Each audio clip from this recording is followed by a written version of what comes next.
Fala galera, beleza? Aqui é o Caio Loderer e eu vim aqui falar para vocês em mais um vídeo sobre a campanha do Atlético na Libertadores 2005, que foi uma baita campanha, um baita time, e eu queria mostrar para vocês como é que foi a trajetória do mata-mata, das oitavas até a final, né?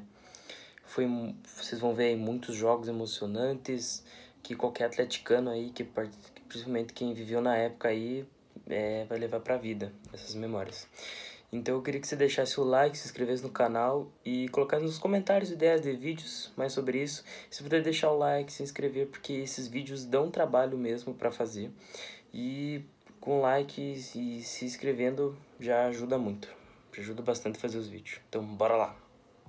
Após a classificação do Atlético em segundo lugar na fase de grupos, o Atlético foi enfrentar o Cerro Porteño pelas oitavas de finais e o resultado foi o mesmo na Baixada e lá no Paraguai, no placar de 2-1, que com os dois resultados foi para os pênaltis lá no Paraguai, e com a defesa do goleiro Diego, o Evandro fez o gol da classificação rubro-negra, levando a gente para as quartas de finais, que pegava o Santos, que era um adversário muito difícil, o Santos do Robinho, que a gente foi vice até em 2004 no Campeonato Brasileiro, e contra o Santos seria um jogo bem difícil, mas o Atlético estava bem confiante para se classificar.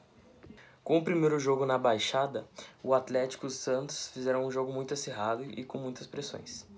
Mas quem foi abrindo o placar foi o Santos, 1-0, com passe de Zé Elias para Ricardinho. Mas até que aos 26 minutos, Evandro cabeceia e empata para o nosso Furacão. E o Atlético fica com um a menos, que o Alan Bahia faz uma falta e acaba sendo expulso. Até que Evandro, ele cobra uma falta e no rebote o nosso grande Marcão, zagueiro, desempata para o Furacão, 2-1. Mas ainda antes de acabar o primeiro tempo, em uma jogada de Robinho para o gol de David, empatando para os santistas, 2-2.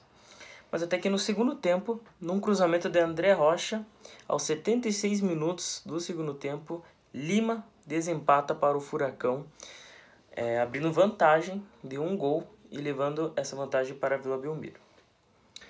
E o Atlético ia indo para a Vila Belmiro buscar a classificação.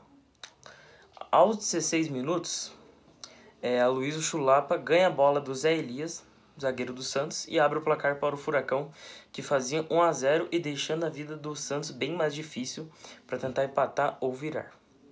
E após muita pressão do Santos, não adianta de nada, porque o Atlético continua atacando. E aos 56 minutos do segundo tempo, em um escanteio, Aloysio marca novamente, fazendo 2-0 em plena Vila Belmiro. E após isso, o Atlético se classificava para a semifinal da Copa Libertadores, onde pegaria um adversário também não muito fácil, que seria o Chivas Guadalajara, no México. E você que não sabia, no passado, anos 2000, 90, o México participava da Copa Libertadores. Pachuca, Guadalajara, muitos outros times participaram da Libertadores. E também não seria um adversário muito fácil para o Furacão, porque os times do México eram muito fortes. E com 23 mil torcedores na Baixada, o Furacão goleou o time mexicano, que no começo do jogo fez muita pressão até, mas só que até os 22 minutos, que em um cruzamento de André Rocha, o Aloysio abre o placar de cabeça, e esse era seu terceiro gol na competição. E ele que foi que também foi artilheiro do time, mas quem foi o principal foi o Lima, com 6 gols, com 12 jogos. E logo aos 29 minutos, em uma falta que o Atlético acabou sofrendo, Fernandinho, quem diria, Fernandinho amplia o placar para o Furacão. E no segundo tempo, para fechar o placar, Fabrício faz um golaço de fora da área, fechando o placar na Baixada. E com esse resultado, o Atlético é muito tranquilo para o México, no jogo da volta no México, que ia com 3 gols de vantagem. E com 65 mil torcedores no Estádio Azteca, o time mexicano ia com tudo para cima do Furacão. E para o tudo ou nada, já que tomaram 3 a 0, eles tinham que tentar empatar ou virar o jogo, mas bem difícil. Após muita pressão do time mexicano, aos 24 minutos do primeiro tempo, Rafael Medina toca para a Palencia, abrindo o placar no Estádio Azteca. Mas não durou muito, porque no segundo tempo, com o passe de Marcão, Lima empata o jogo lá no Azteca. E para fechar o placar, aos 85 minutos do segundo tempo, Lima pega a bola no meio do campo e corre até chegar ao gol adversário, fazendo o gol da classificação rubro-negra. E com esse gol, o Atlético chegava pela primeira vez numa final de Copa Libertadores, numa decisão com uma competição internacional, e também primeiro clube paranaense a chegar numa final de campeonato internacional. E o adversário não ia ser muito fácil, que era o São Paulo, que a maioria dos jogadores foram da seleção brasileira. O time era muito difícil, mas o nosso time também era muito bom, recheado de craques. Ia chegar no ponto que na final, que até as oitavas, até semifinal, o Atlético jogou todos os jogos na Baixada, né, no mata-mata. Mas só que na época a final da competição era disputada em 2 jogos, e um deles teria que ser jogado na Arena da Baixada, né?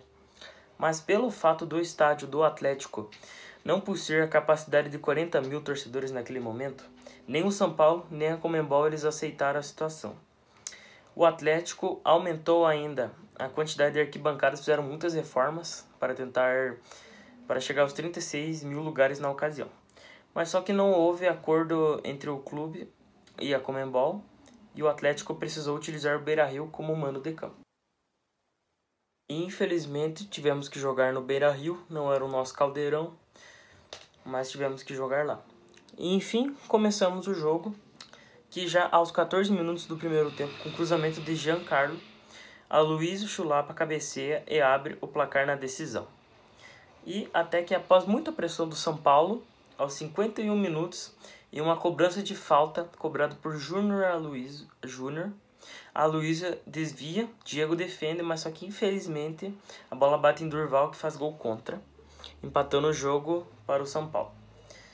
Até aí 1 a 1, fim de jogo, e a decisão teria que ser lá no Morumbi. E não preciso nem falar, né? O jogo da volta, o São Paulo goleou o Atlético por 4 a 0, com gols de Amoroso, Fabão, Luizão e Diego Tardelli. Infelizmente fomos vice-campeão da Libertadores, mas só que valeu muito a participação.